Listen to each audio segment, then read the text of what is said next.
자, 16페이지 봅시다. 가계와 기업의 이제 경제활동. 자, 거기 보면 테마 3번에 보니까 이제 가계와 기업의 경제활동이 있는데 1번 거기 가계 경제활동은 복습이야. 소득 획득, 그리고 소비, 자, 그 다음에 저축, 그 다음에 생산물 시장의 수요자, 생산요소 시장의 공급자. 이제 복습하면서 읽어보면 되는데 여기서 하나만 좀 체크할게요. 뭐를 체크할 거냐면 미리 좀 암기해놔. 나중에 배울 건데, 자, 우리가 일반적으로 소득이 있어. 일반적 소득이 있는데 소득 중에서 자, 소비하고 남은 부분은 저축이에요. 소비하고 남은 부분이 저축이야. 이건 일반적인 진술이야. 오케이? 이제 주의할 게 뭐가 있냐면, 너네 보통 부모님들이 주식 투자한다고 얘기하잖아. 부동산 투자한다고 얘기하지. 근데 그거는 경제학적으로 보면 투자가 아니야. 관행적인 표현이고요. 저축이지. 그냥 소득 중에서 남은 부분으로 주식을 사고 부동산을 사는 거잖아. 머릿속에 넣을 게 뭐냐면 투자는 누구만 할 수 있다. 기업만. 그러니까 우리가 관행적으로 주식 투자와 부동산 투자를 얘기하지만 정확히 얘기하면 저축이다. 투자는 기업만이 할 수 있는 거야. 그래서 투자는 반드시 뭐냐면 생산을 위해서 하는 거야. 그래서 투자는 무조건 일단 기업만 그거 확인하고요. 자, 또 하나 미리 좀 디테일하게, 이게 일반적 진술이야. 근데 이제 이걸 조금 더 디테일하게 보면, 자, 이것도 미리 암기해놔야 돼. 수능 볼 친구들은. 자, 소득에서 소비를 또 두 가지로 나눌 텐데, 자, 비소비 지출이라는 게 있어요. 비소비 지출. 그래서 비소비 지출은 어떤 걸 얘기하냐면 법 또는 제도 등에 의해서 의무적, 강제적 지출이야. 의무화된 지출. 자, 이렇게 생각해봐. 너네가 이제 한 달에 얼마 벌면 행복할까? 한 달에 한 500만 원을 벌어. 자, 한 달에 500만 원 벌면 행복하지? 그래서 매월 말일날 500이 입금된다? 그럼 니네가 번 거니까 막 써도 되죠? 그럼 또 말일날 500이 또 막 써도 되고. 근데 무슨 문제가 생기냐면 1년 뒤에 세금 내야 되잖아. 세금 낼 돈이 없잖아. 너네 세금 안 내면요, 통장 압류 들어오고 잘못하면 난리나. 그래서 일단 소득을 마음대로 다 쓸 수가 없고요. 그 중에서 법 또는 제도 등에 의해서 의무화된 지출인 비소비 지출을 빼고 남은 돈이 내가 마음대로 써도 되겠지. 그래서 우리가 그걸 뭐라고 하냐면 처분 가능 소득이라고 해요. 그 공식은 꼭 외워야 돼. 소득에서 비소비 지출을 빼고 남은 돈이 내가 실제로 마음대로 써도 되는 처분 가능 소득이고, 그럼 비소비 지출을 좀 암기해야 돼. 그래서 조세, 세금이지, 세금. 그 다음에 공적 보험료, 건강보험료, 연금보험료, 그리고 대출 이자.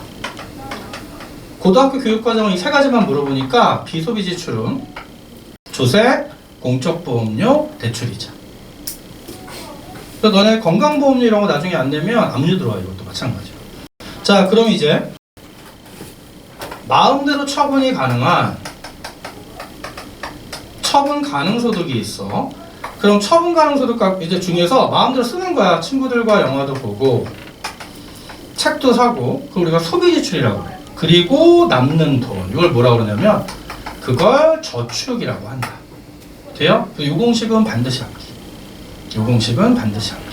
그래서 일반적 진술은 소득 이퀄 소비 더하기 저축이지만 이걸 디테일하게 보면 소득 빼기 비소비 지출은 처분 가능 소득. 처분 가능 소득에서 마음대로 생활 관련 지출인 소비 지출 빼고 남는 돈이 플러스 값이 저축이다. 돼요? 오케이. 자, 이 정도 확인하고요. 나머지는 어렵지가 않아. 그래서 소비, 저축, 생산물 시장의 수요자, 생산 요소 시장의 공급자면 쭉 읽어보면 돼. 알겠죠? 이제 중요한 게 뭐냐면 지금 이게 가계 경제 활동이니까 이제 가계가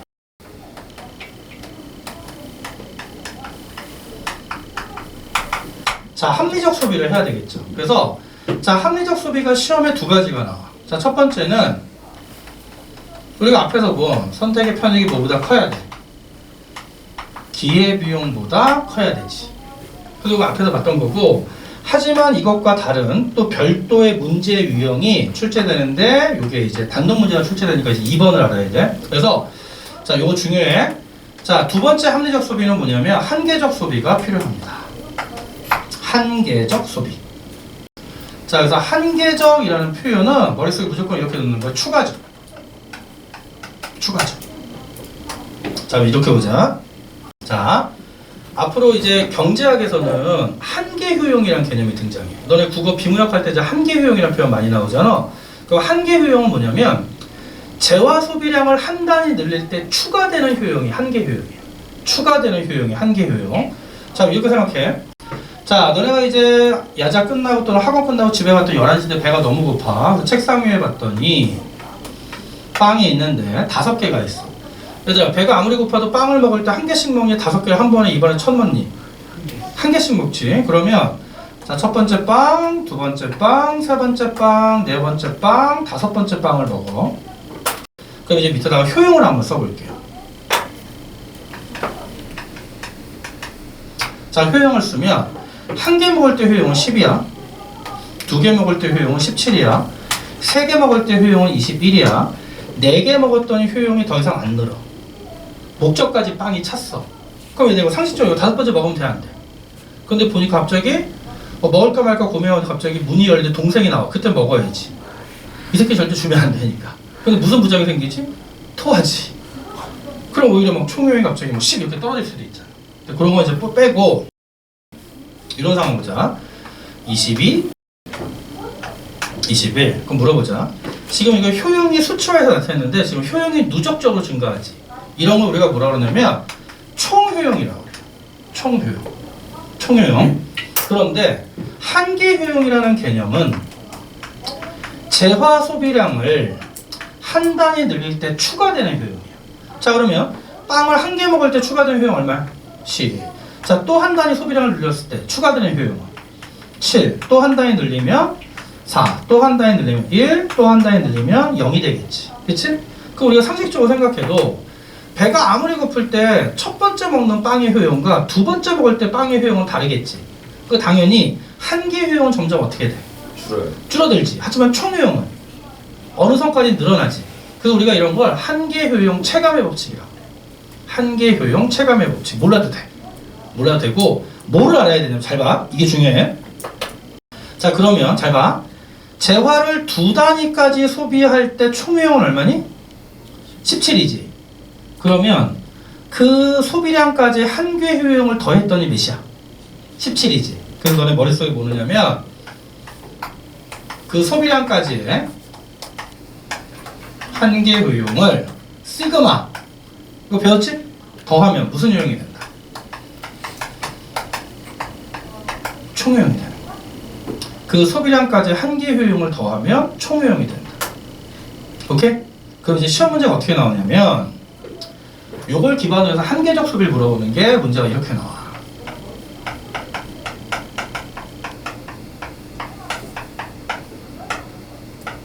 과자 먹기 게임 시험 문제가 나와요. 자, 이런 사례를 보자. 일단 다시 머릿속에 그 소비량까지 한계 효용을 더하면 무슨 효용이 된다고? 총효용이 되는 거야. 그럼 문제 유형이 다시 합리적 소비는 1번 편익이 기회비용보다 큰 거. 그럼 제시문 자체 뭐 기회비용 관련 자료가 나오겠지. 그럼 그렇게 푸는 건데 그게 아니면 두 번째 유형은 한계적 소비인데 한계적 소비의 문제 유형은 결국 뭐냐면 이렇게 내요.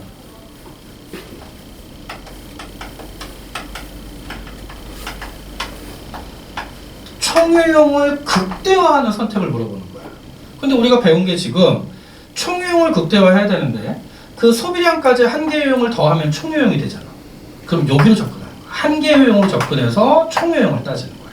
자, 그럼 이제 이런 상황을 보자. 자, 새우깡이 있고. 야, 지금 고등학생들은 좋아하는 과자 뭐야? 새우깡 아주 좋아해? 그럼 너네 물어볼게. 다른 재화랑 다르게 이거 내가 진짜 고민하다가 연구하다가 결론 내렸는데 과자들은 대부분 다 롱런하지. 지금 아직도 새우깡 먹고 맛동산 먹어 안 먹어? 먹지. 또 뭐 먹지? 어디? 홈런볼 먹지. 그 요거 뭐지? 요거? 한초요. 아니. 양파리 먹지. 씨발 다 알잖아. 또 뭐 먹냐면 코치 먹지. 그거 물어볼게. 왜 과자는 다 롱런하지? 물론 허니버터칩 같은 거 좀 있는데 대부분 과자들이 롱런하다. 왜 그럴까? 나 이거 그냥 쓸데없는 건데 계속 고민하다 결론 낸 게 뭐냐면 잘 생각해봐. 너네 어릴 때 과자 먹을 때 과자를 처음 접하는 건 초등학교 가서 친구들이랑 처음 먹냐 아니면 부모님이랑 같이 먹냐? 대부분 어릴 때 부모님이랑 먼저 같이 먹잖아. 그럼 엄마가 먹던 과자 먹는 거야. 아, 별로 이론은 없어. 이론은 없는데 결론 이거더라고. 그래서 나는 이제 새우깡, 나는 콘칩, 맛동산. 내가 밥 먹을 시간이 없거든. 하루에 학원을 보통 3군데 왔다 갔다 할 때는 밥 먹을 시간 없으니까 주로 어떻게 하냐면 일단 과자를 사가지고 운전 중에 먹어. 과자를 운전 중에. 그러니까 10시에 끝나면 배고파 안 고파? 무지 고프지. 그럼 집에 와서 먹으면 안 된다는 이성적으로 판단하지만 먹을까 안 먹을까? 먹지. 그러니까 살이 내가 원래 작년 초반까지 72kg가 나가다가 작년 말에 79kg까지 쪘어요. 많이 쪘지. 근데 내가 이번에 그 수능 끝나고 좀 내신까지 다 끝낸 다음에 괌에 2주 동안 여행 갔다 그저께 왔거든? 2주 동안 괌에 가서 원래 아침을 안 먹는데 호텔에 조식이 포함되어 있잖아. 아침을 다 먹지. 그 다음에 점심도 먹지. 거기서 끝나는 게 아니라 또 라운지가 포함되어 있어서 라운지가 저녁에는 무료야. 맥주가 무제한 제공이야. 2주일 동안 내가 보니까 맥주를 공짜니까 1000개 정도 먹었어. 그랬더니 어제 나 몸무게 재고 놀랬어. 내가 몸무게를 재고 소리를 질렀어 집에서. 내 인생 최대 몸무게 6kg 받았어. 여기까지만 얘기할게요. 몇 킬로 얘기 안 할게요. 집에 계산하면 제적이다. 계산하지 마. 그래서 내가 지금 2달 안에 15kg 빼야 돼요. 목표야. 15. 아 잠깐, 아니 죽어 그럼 죽어. 15kg 좀 심하고 10kg만 빼자. 10kg만. 하여튼 매주 노력해서 10kg 목표니까 종강할 때 너네 뭐 자를 거 종이 있으면 갖고 와. 내가 턱으로 잘라줄게. 큰일 났어, 큰일 났어. 그럼 봐봐. 자, 새우깡 1개 먹을 때 각각 과자별로 1개, 2개, 3개, 4개 먹을 때가 있는데, 자, 새우깡은 효용이 1개 먹을 때 10, 2개 먹을 때 16, 3개 먹을 때 20, 4개 먹을 때 21. 자, 콘칩은 1개 먹을 때 9, 2개 먹을 때 14, 자, 3개 먹을 때 17, 4개 먹을 때 19. 자, 맛동산은 1개 먹을 때 8, 2개 먹을 때 14, 자, 3개 먹을 때 15, 4개 먹을 때 15. 자, 근데 이제 시험 문제가 이렇게 나와. 어떻게 나오냐면 현재 주인공 병일이는 용돈이 5,000원이 있대요. 용돈이 5,000원이 있는데 새우깡도 1,000원, 콘칩도 1,000원, 맛동산도 1,000원이야. 그러면 과자를 먹는다면 병일이의 합리적 선택. 그럼 이 문제는 기회비용을 접근하는 게 아니야. 너 생각해봐. 각각 가격 1,000원, 1,000원, 1,000원 똑같지? 그러면 용돈 5,000원으로 몇 개 살 수 있어? 5개 살 수 있잖아. 그럼 합리적 선택은 뭐를 극대화하는 선택이 되는 거야? 총유형을 극대화하는 선택이 되는 거야. 근데 우리가 앞에서 그 소비량까지 뭐를 다 구하면 한계 효용을 구해서 한계 효용을 더하면 총효용이 됐지. 그러면 각각의 재화에 봐봐. 이 효용이 지금 누적적으로 커지니까 이거는 총효용이야, 한계 효용이야? 총효용이지. 그럼 각 재화의 한계 효용을 구해서 한계 효용이 큰 순서대로 소비하면 총효용이 극대화될 거 아니야. 그래서 결국 이 문제의 한계적 소비라는 얘기는 한계 효용이 큰 순서대로 소비하면 총효용이 극대화된다. 자, 그러면 각 재화의 한계 효용을 구해봐. 새우깡은 첫 번째 10, 또 한 개 추가하면 6, 또 한 개 추가하면 4, 또 한 개 추가하면 1. 콘칩은 9, 또 하나 추가하면 5, 또 하나 추가하면 4, 또 하나 추가하면 2. 자, 이거 계산 바꿀게. 8, 15. 그 다음에 18, 19 이렇게 볼게요. 자, 그러면 맛동산은 8, 7, 그 다음에 3, 1이지. 자, 그러면 첫 번째 소비할 때 한계 효용이 제일 큰 놈 누구야? 첫 번째 소비할 때 새우깡이지. 그럼 첫 번째 무조건 새우깡 소비야. 자, 하나 소비했고, 두 번째 또 하나 소비할 때 6이 추가되고 9가 추가되고 8이 추가되니까 두 번째는 콘칩 소비하는 거지. 그치? 세 번째는 6, 5, 8. 8이 제일 크니까 세 번째는 맛동산 소비하는 거지. 그치? 네 번째는 6, 5, 7. 7이 제일 크지. 그럼 네 번째는 맛동산 소비하는 거지. 다섯 번째는 6, 5, 3. 6이 제일 크지. 다섯 번째는 새우깡. 끝. 왜 다섯 개까지 소비할 수 있으니까. 그러면 새콘, 맛맛새. 그럼 새우깡 2개, 콘칩 하나, 맛동산 2개 소비하면 총효용이 극대화돼요. 이게 항력 소비예요. 근데 이걸 모르면 아무 생각 없는 애들은 5개? 그러면 4개 플러스 콘칩 하나. 4개 맛동산 하나. 이거 경우에서 다 따져보고 있어. 그렇게 진짜 무식한 방법이야. 그게 출제 안 할 거 아니야. 그리고 출제 포인트는 추가적 효용이 큰 순서대로 소비하면, 즉 한계 효용이 큰 순서대로 소비하면 총효용이 극대화된다에 착안해서 문제 푸는 거야. 정말 빈출용. 돼? 다시 추가적 소비. 한계 효용이 큰 순서대로 소비하면 총효용이 극대화된다. 돼? 그래서 16페이지 2번 합리적 소비, 1번 합리적 소비, 2번 한계적 소비 있죠? 한계적 소비 별표 치고 제시문에 보면 빵과 김밥의 사례는 복습하면서 똑같이 접근하면 돼요. 똑같이 접근. 오케이.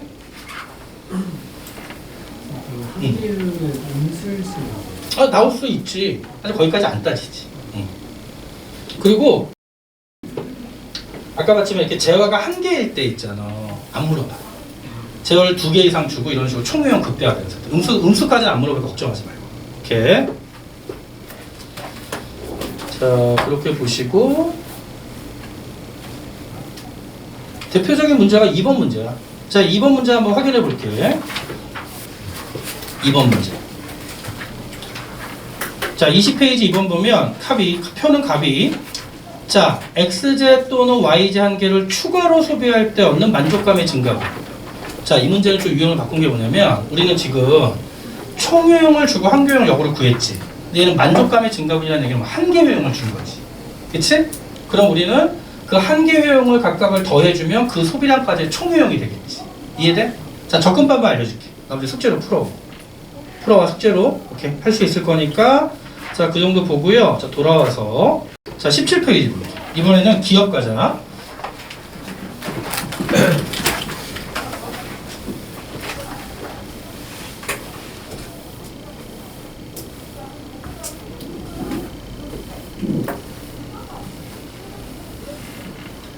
자, 기업 보면 3번 기업의 경제적 역할. 자, 기업의 경제활동, 생산물 시장의 공급. 자, 생산요소 시장의 수요자, 뭐 납세자, 그치? 그리고 기업가 정신 별표.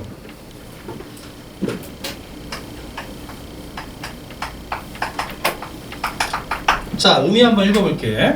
자, 기업가가 미래의 불확실성을 감수하면서 과감히 생산을 수행하는 자세로 이런 기업가 정신이 있기 때문에 경제 성장이 이루어지는 건데 결국에서 이 기업가 정신을 두 글자로 바꾸면 뭐냐면 혁신이고 자, 슈페터라는 미국의 경제학자, 뉴질랜드 출신인데 이 사람이 이걸 뭐라고 불렀냐면 창조적 파괴라고 불렀어요.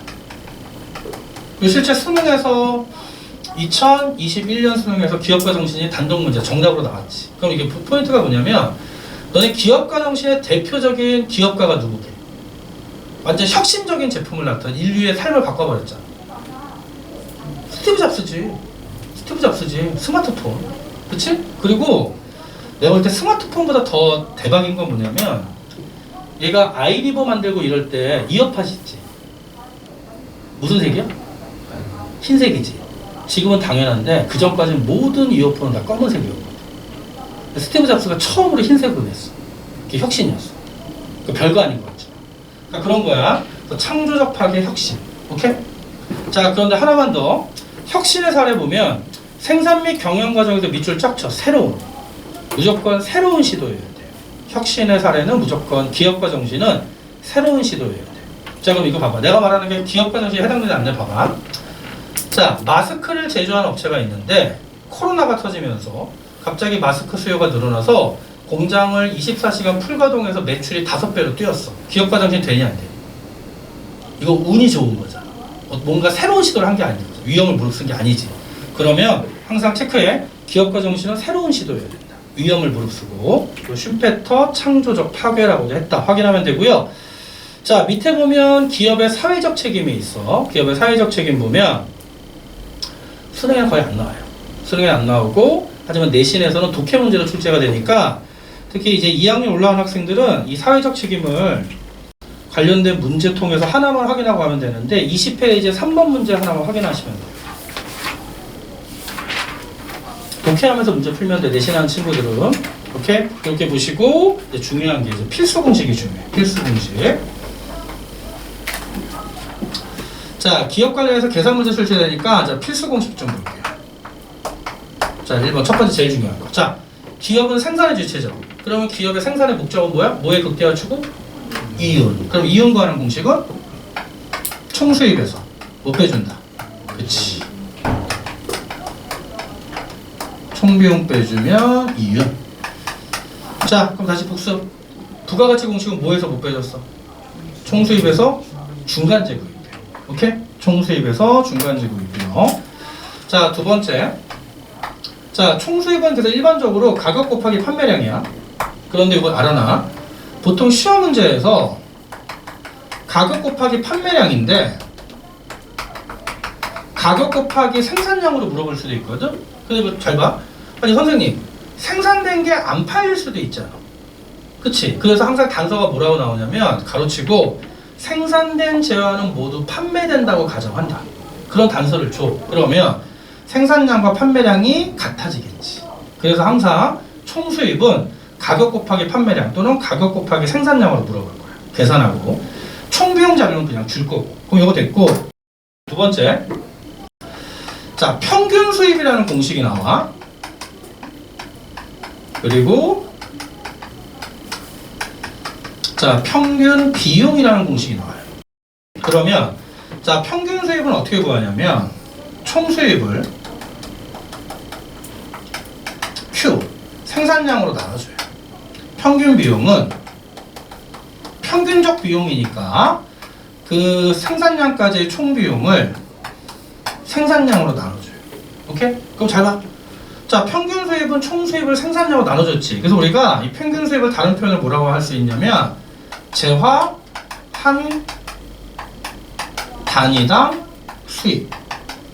그러면 평균 비용은 재화 한 단위당 비용. 시험문제 선택지에서 재화 한 단위당 수입은 얼마냐? 그러면 예를 들어 생산량이 6개일 때 재화 한 단위당 수입은 그러면 그 6개의 총 수입을 생산량 6개로 나눠주면 되는 거예요. 그래서 평균 수입 이퀄 재화 한 단위당 수입, 평균 비용 이퀄 재화 한 단위당 비용. 근데 하나 더.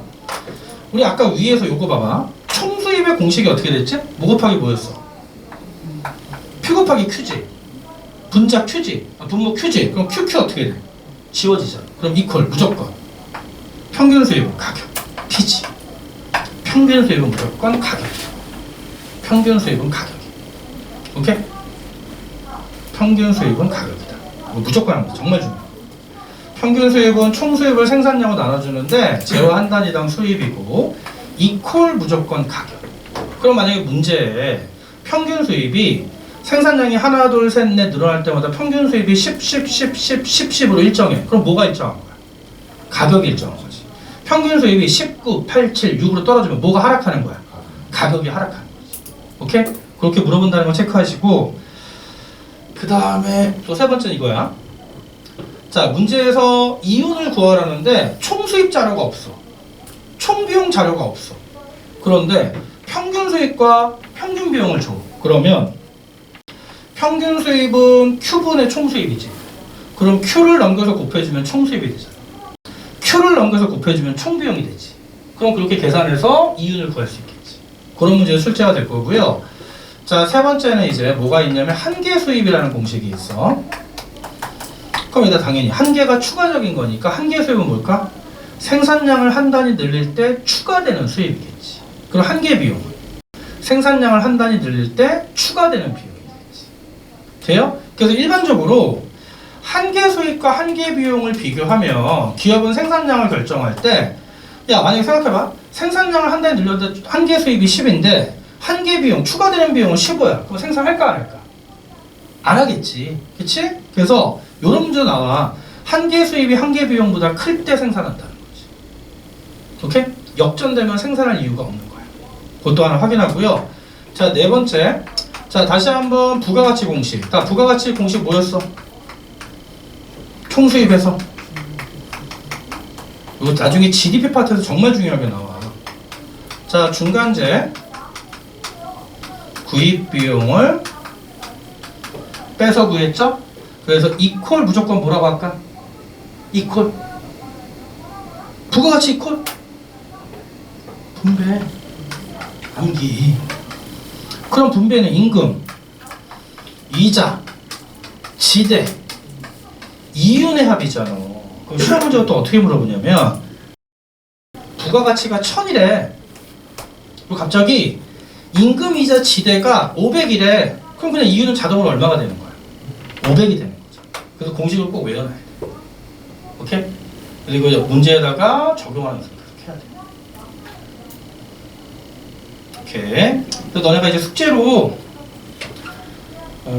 문제 적용 연습이 20페이지, 21페이지 계속 나오니까 꼼꼼하게 한번 풀어보셔야 돼요. 꼼꼼하게 풀어보시고, 자, 그 다음에 조금 이따 마지막 풀어보는 시간 좀 다루 가지도록 하고, 자, 그 다음에 18페이지 봐봐. 자, 18페이지 보니까 생산 가능 곡선과 기회비용이라는 개념이 나와 있는데, 이 생산 가능 곡선은 수능에는 단독으로 안 나와. 학교 내신에는 단독으로 나오고요. 그 다음에 소비 가능선은 거의 안 나왔어. 수특수화는 계속 언급을 해서 이 소비 가능선이 한번 나올 가능성이 있어. 근데 이 소비 가능선은 너네 국어 이제 고3 올라간 학생들은 국어 비문학 보면 무차별 곡선 이런 거 기출에 나온 거 본 적 있지? 그때 나오는 거야, 이게. 그때 나오는 거야. 그래서 개념 알아두면 나중에 편한데. 그래서 오늘 생산 가능 곡선은 다음 주에 할 거고요. 오늘은 일단 자 19페이지에 소비 가능선 보고 문제 좀 볼게.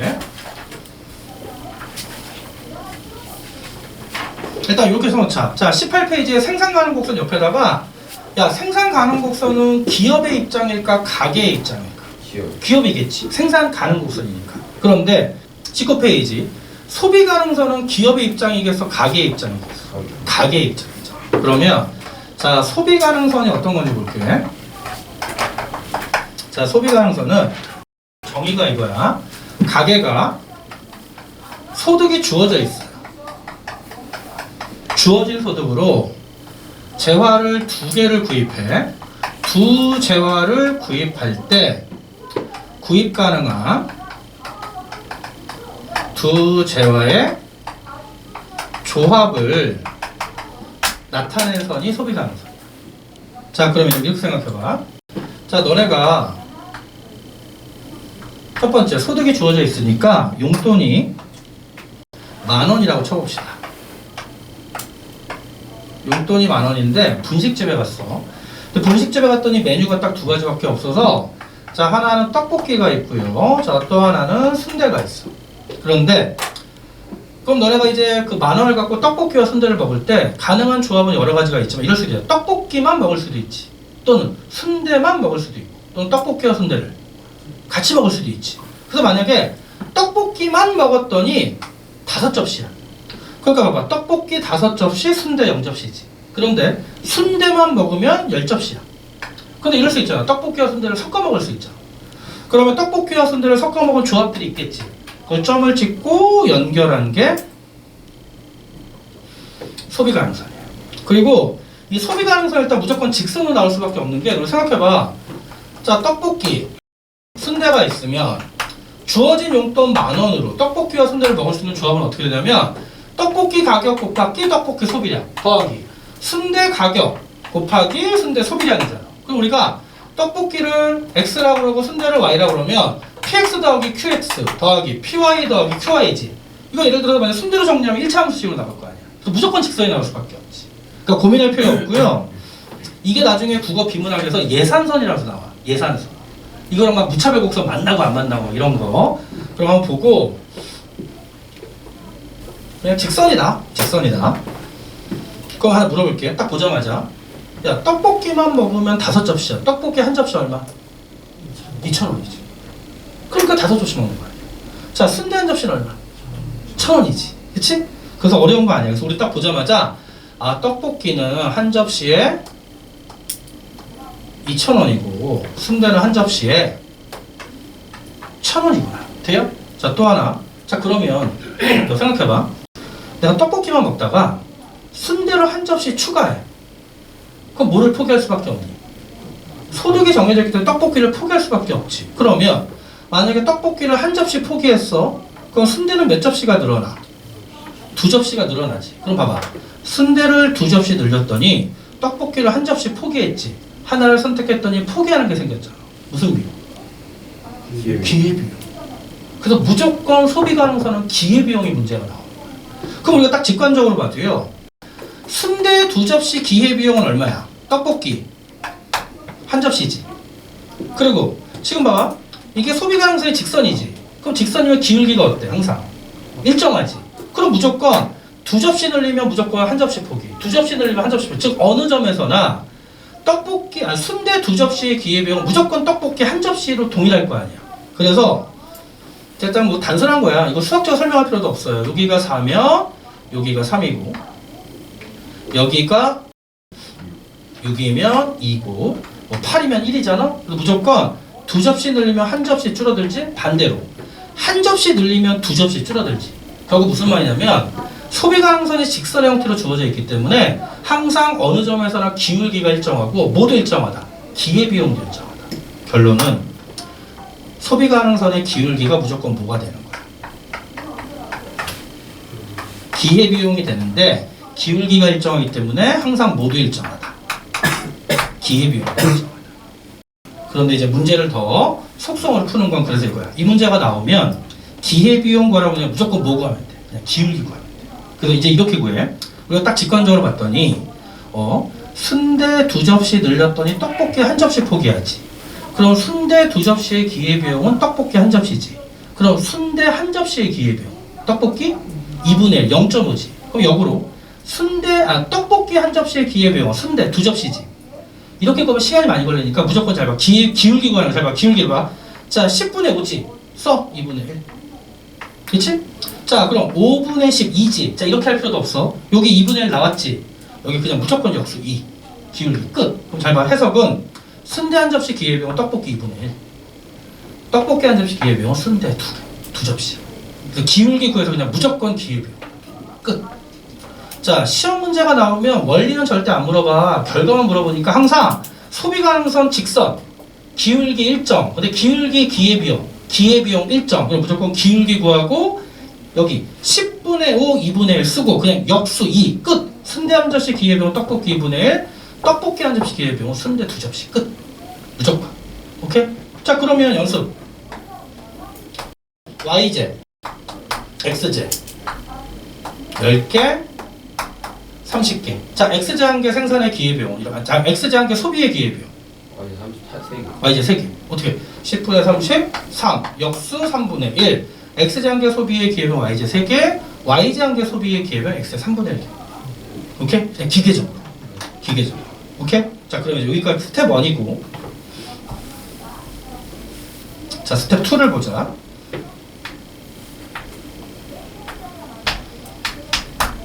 네? 있는데 됐는데? 일단 이렇게 보자. 자 이제 YJ 한번 XJ 볼게요. YJ만 사면 5개 XJ만 사면 10개야. 자 주어진 소득 10,000원입니다. 오케이? 그럼 물어볼게요. 자 소득 10,000원. YJ만 사면 5개, XJ만 사면 10개. 그럼 YJ 가격 얼마? 2,000원. XJ 가격 1,000원이지? 자, 다른 건 변함이 없는데 갑자기 XJ 가격이 하락했대. 그러면 YJ 최대 소비량은 변함이 없지. 근데 XJ 가격만 하락하면 XJ 최대 소비량이 늘어나겠지. 그치? 그러면 소비 가능성이 어떻게 바뀌어? 이렇게. 기울기가 바뀌지? 그럼 기울기가 기회비용이니까 모두 바뀌어. 기회비용도 바뀔 거 아니야. 그러니까 시험 문제 이렇게 나오는 거야. XJ 가격이 하락했다. XJ 한 개 소비의 기회비용. 그러면 10분의 5에서 이제 분모가 더 커질 거 아니야. 그럼 기회비용은 감소한다. 예를 들어 여기가 20개로 바뀌면 10분의 5, 2분의 1에서 20분의 5, 4분의 1로 바뀔 거야. 이해돼? 그래서 항상 기회비용 문제 나오면 뭐로? 기울기를 접근해. 그럼 또는 자 소득은 그대로인데 XJ와 YJ 가격이 똑같은 비율로 하락했대. 둘 다 50%. 그럼 얘 늘고 얘 늘겠지. 하지만 평행이동할 거 아니야. 기울기 밖에 안 바뀌어. 안 바뀌어요. 그럼 기회비용도 변함이 없는 거지. 이렇게 물어본다. 이해돼? 오케이. 여기 기본. 자, 그러면 이 문제를 적용할 수 있는 게, 자, 10번 문제. 10번 문제. 자, 10번 문제 같은 거 나오면 이제 너네가 소비 가능성 같이 그리는 겁니다. 자, 10번 문제 보자. 초등학생 가면 일주일 용돈 밑줄 5,000원으로 새우과자와 게임 아이템을 구입하는데 새우과자는 한 봉지에 1,000원이고 게임 아이템은 하나에 500원이다. 그러면 자, 여기를 새우과자라고 보고 여기를 게임 아이템이라고 보면 5,000원 갖고 새우과자만 사면 몇 개? 5개. 게임 아이템만 사면 10개를 살 수 있는 거지? 그리면 되는 거야. 그린 다음에 1번. 자, 새우과자 한 봉지. 그러니까 기회비용. 그럼 10분의 5, 2분의 1, 역수 2. 자, 따라서 자, 1번. 새우과자 한 봉지 소비의 기회비용은 게임 아이템 2개다. 맞지? 2번. 자, 부모님이 용돈을 올려주어도 새우과자 한 봉지의 기회비용은 변함이 없다. 자, 용돈이 늘어나면 평행이동할 거 아니야. 기울기 안 바뀌죠? 기회비용 변함이 없다. 맞고. 3번. 게임 아이템 가격이 200원으로 하락하는. 잘 봐. 게임 아이템 지금 얼마니? 게임 아이템? 500원이잖아. 근데 200원으로 하락하면 이제 몇 개 살 수 있어? 게임 아이템만 사면 25개 살 수 있잖아. 그러면 이렇게 바뀌겠지. 그럼 25분의 5, 5분의 1, 역수 5로 바뀔 거야. 그치? 그러면 3번. 그러면 새우과자로 표시한 게임 아이템의 기회비용. 이거 많이 낚이는데, 야, 앞에 새우과자 나왔다고 새우과자의 기회비용을 물어보는 게 아니야. 새우과자로 표시한 게임 아이템의 기회비용이잖아. 게임 아이템의 기회비용이 새우과자로 표시되잖아. 그럼 게임 아이템의 기회비용은 새우과자 2분의 1, 0.5에서 새우과자 5분의 1, 0.2로 작아졌지. 그래서 오답은 3번이죠. 오케이? 자, 4번. 자, 용돈과 두제와 가격이 모두 100% 올라. 야, 용돈도 2배 올랐는데 가격도 2배씩 올라. 그럼 결론은 변함이 없죠. 용돈이 10,000원 됐어. 얘가 1,000원 되고, 얘가 2,000원 되고, 얘가 1,000원 됐잖아. 그럼 그대로잖아. 그래서, 그러면, 그치. 두자의 최대 구매 가능량은 변함이 없죠. 마지막 5번. 새우과자와 게임 아이템의 가격이 모두 100% 오르더라도. 맞지? 둘 다 가격 올라도, 그래서 봐봐. 가격이 2배 오르면, 얘는 이제 2.5개, 얘는 5개. 안으로 평행이동하니까 기울기 변함 없으니까 기회비용도 변함이 없겠죠. 오케이? 근데 이거를 나중에 이제 국어 비문학에서는 이걸 우리가 소비 가능성을 예산선이라고 부르거든. 경제에서는. 그럼 예산선이랑 소비자의 무차별 곡선 이렇게 만나는 점, 뭐 그렇게 해가지고 뭐 소득 효과, 대체 효과 이런 거 물어봐. 근데 그거 이제 비문학에서 풀면 되고 이런 배경지 알고 들어가는 게 좋으니까. 자, 이 정도 하기에. 자, 그 문제 하나 보고 하나 더 볼게요. 자, 또 하나 문제 볼게 뭐냐면, 자, 1번 문제야. 1번 문제. 자, 이제 1번 문제가 이제 너네가 이런 특징이 있어. 어떤 게 있냐면, 자, 편의 계단 가격이 밑줄 얼마? 5만원이라고 얘기했지. 그리고 5개까지 소비할 때 소비자 값이 얻는 밑에 총편익을 구하라고 했어. 근데 이제 이 문제를 너네가 풀어보라고 했더니 애들 중에 막 기회비용 구하는 애가 있는데 너네 물어보자. 이거 기회비용 구할 필요 있다 없다? 왜? 한 개밖에 없으니까 포기하는 게 없잖아. 그러면 이건 그냥 뭐냐면 총편익 나왔지. 그럼 총비용은 한 개일 때 총비용 그냥 가격이야. 그러면 한 개일 때 총비용 5만원, 2개일 때 총비용은 10만원. 그러면 총편익 빼기 총비용 해주면 그게 순편익이 되는 거지. 그래서 이거는 재화의 종류가 하나만 있기 때문에 포기하는 게 없기 때문에 기회비용을 계산할 필요가 없다고. 오케이? 그래서 가격이 5만원이다에 착안해서 총비용은 5, 10, 15, 20, 25. 그러면 총편익 빼기 총비용이 순편익이다. 여기에 접근해서 풀면 돼요. 되지? 자, 그렇게 보고, 그리고, 자, 그 다음에 그 5번과 6번은 아직 생산 가능국수를 안 배워서 다음 주에 할 거니까 이거 안 풀어도 되고요. 자, 그 다음에 9번 문제 봐봐. 자, 9번 문제 이거 뭐로 접근하는 문제야? 이게 한계적 소비. 그치? 한계적 소비. 그래서 한 문제만 같이 풀고 오늘은 첫날이니까 좀 끝낼게요. 자, 20페이지 4번 문제 갑시다. 20페이지 4번. 자, 한번 풀어보자, 이거.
나중에 이런 문제는 10초 안에 풀어야 되거든.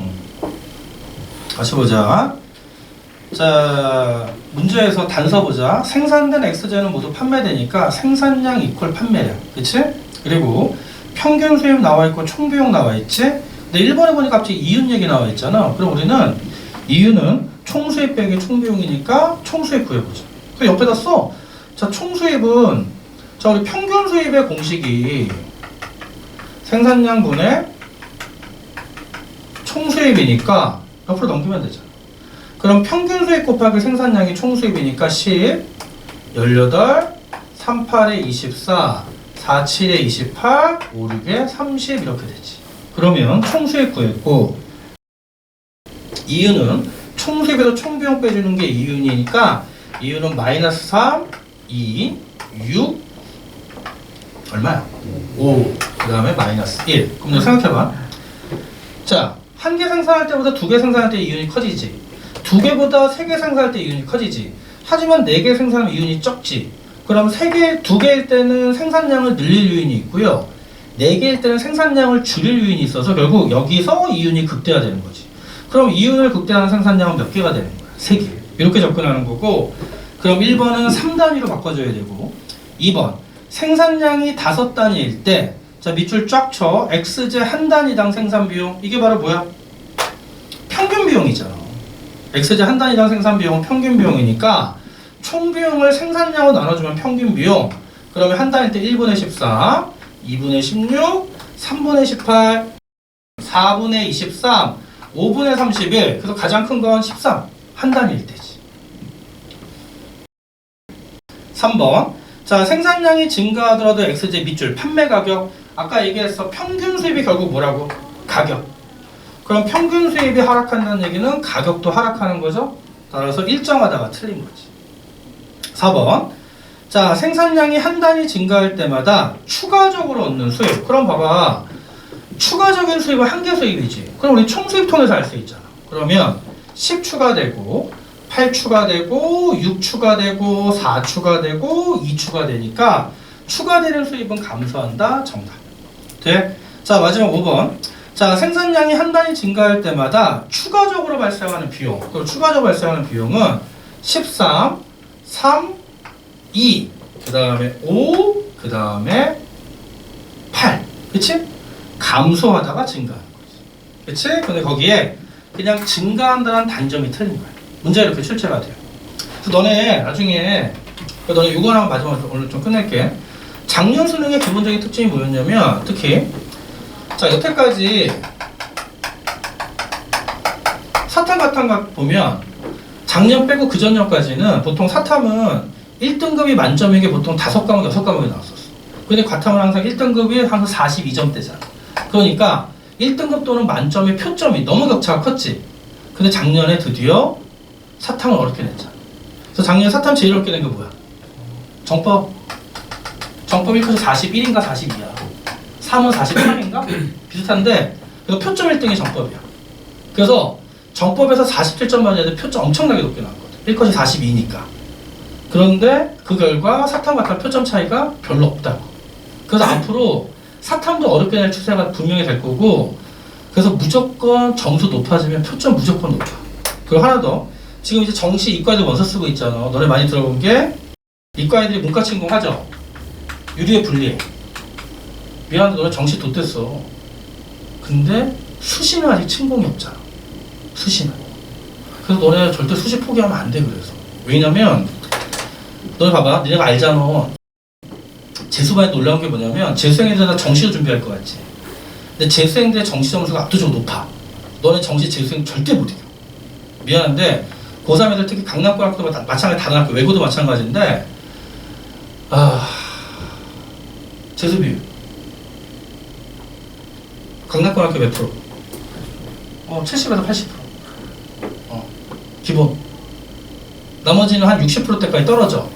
근데 결국 공부하는 애들 사이에 다 재수하는 거야. 왜냐면 좀 미안한데 내신 안 나온다고 정시 파이팅 한다고 정시 올인한다고 해서 정시가 다 1등급이 나오기 힘들거든. 근데 재수하면 압도 점수가 오르긴 하는데 그거보다 어차피 중상위권 애들이 다 이과로 몰려가 있기 때문에 문과의 수시에서 빈칸이 너무 많아. 생각보다 이런 거 있잖아. 고3 애들이 수시를 했을 때 얘가? 이랬던 애들 막 연대 가고 그래.